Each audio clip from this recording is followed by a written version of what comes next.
talking about family, Danny Barreto posted something very special.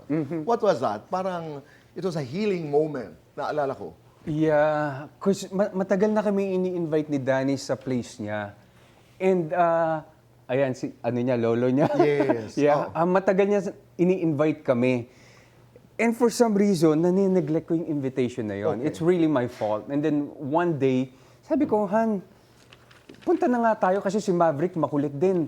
Kasi we're always in Alabang pag may mga gatherings ng mga kaibigan nandun. And Okay. nandun lang din bahay naman ni Danny. Hindi kami nadadaan. And then one day sabi ko, let's just go. So yung kambal, mabilis yan eh. Sige, ako na bahala. Titext ako kay Danny. Yun, tinext niya na. And when you finally went, kasama mo, Mina, yung kambal, And actually, your mom. Yeah, my mom, sister-in-law, si Brando. and his wife, di Yes. ba? Oo. Nasaan si Kier?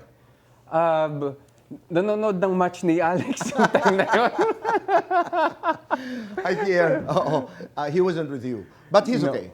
Huh? He is okay. Yeah, he's okay. He is okay. Yeah. Pero nakaka-touch naman. Ang ganda naman nung...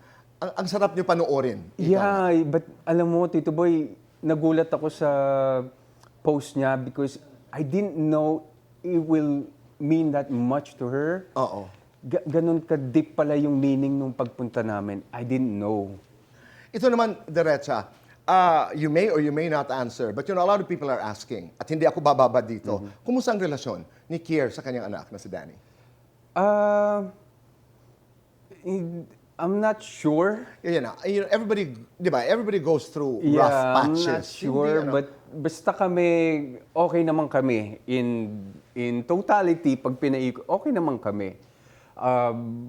Yeah. Okay, let's stop there. I know it's not very comfortable.